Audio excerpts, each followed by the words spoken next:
வணக்கம் நண்பர்களே. ஆண்மை குறைவால பாதிக்கப்பட்டு கொஞ்சம் கூட விரப்புத்தன்மை இல்ல. விரப்புத்தன்மை இருந்தாலும் என்னால நீண்ட நேரம் உடலுறவுல ஈடுபட முடியல.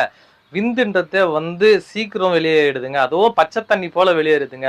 இந்த மாரி ப்ராப்ளத்த நான் ரொம்ப நாளா ஃபேஸ் பண்ணிட்டு இருக்கேன். இதுக்கெல்லாம் காரணம் நான் சின்ன வயசுல அளவுக்கு அதிகமா சுய இன்பம் பண்ணதுனால, இப்போ என்னுடைய ஆண் உறுப்பு கொஞ்சம் கூட உணர்ச்சிகளே இல்லாமல் இருக்கு.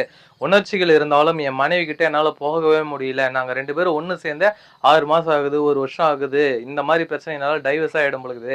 என் மனைவிக்கு எனக்கும் ரொம்ப ப்ராப்ளம் வருது. இதனால எங்க குடும்பத்துல ரொம்ப பிரச்சனையா இருக்கு. என் மனைவி என்னால சந்தோஷப்படுத்தவே முடியல. நீலாம் ஒரு ஆம்பளேடா அப்படின்னு கேட்கறான்றவங்க இந்த வீடியோல பார்த்துட்டு இருக்க இந்த மூலிகை மருந்து சாப்பிட்டீங்கன்னா, சாப்பிட்ட முதல் நாளே முதல் மாத்திரையிலேயே நீங்க மணிக்கணக்கில் உடலுறவுல ஈடுபடலாம். அந்த அளவுக்கு ரொம்ப பவர்ஃபுல்லான ஒரு மூலிகை மருந்து. இதை சாப்பிடுறதுனால நீண்ட நேரம் விந்து வெளியேறாமல் இருக்கும். அதே மாதிரி விரப்புத்தன்மை 1 மணி நேரத்துக்கு மேல குறையாம இருக்குங்க. தேவைப்படுறவங்க வீடியோவில் தெரிகின்ற நம்பருக்கு கான்டாக்ட் பண்ணுங்க. இது முழுக்க முழுக்க பாத்தீங்கன்னா மூலிகைனால தயாரிக்கிறதுனால எந்த ஒரு சைடு எஃபெக்ட் கிடையாது. யார் வேணாலும் சாப்பிடலாம்.